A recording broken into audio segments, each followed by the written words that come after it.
నాగార్జున పరిచయం చిత్రం విక్రమ్ మొదలుకొని దక్షిణాదిలో గల అందరూ అగ్ర హీరోలతో అనేక సూపర్ డూపర్ హిట్ చిత్రాల్లో నటించి ప్రేక్షకుల గుండెల్లో సుస్థిర స్థానం సంపాదించిన సుప్రసిద్ధ కథానాయిక పద్మశ్రీ శోభన ఇప్పుడు మరో రూపంలో తెలుగు సినిమా రంగంలోకి విప్లవాత్మక మార్పుకు శ్రీకారం చుడుతున్నారు.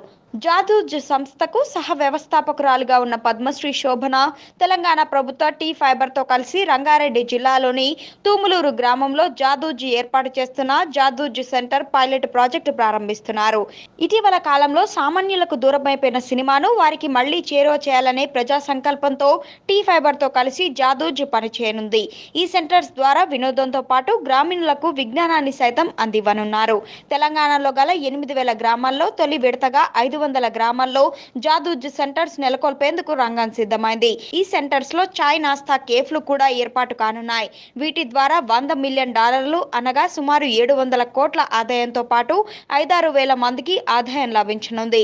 ఈ కార్యక్రమంలో Telangana IT principal secretary Jayesh Ranjan, Jadooz CEO Rahul Mehra, Recline Entertainment CEO నటుడు లోహిత్, ఈ సంస్థ బ్రాండ్ అంబాసిడర్ హీరో శ్రీధర్ రావులతో పాటు పలువురు ప్రముఖులు పాల్గొనున్నారు. ఇక ఈ వీడియో కనుక మీకు నచ్చినట్లయితే లైక్ చేయండి, షేర్ చేయండి. మరిన్ని వీడియోస్ కోసం మా ఛానల్ని సబ్స్క్రైబ్ చేసుకోండి. ఆ పక్కనే ఉన్న గంట సింబల్ని ప్రెస్ చేయడం మాత్రం మర్చిపోవద్దు.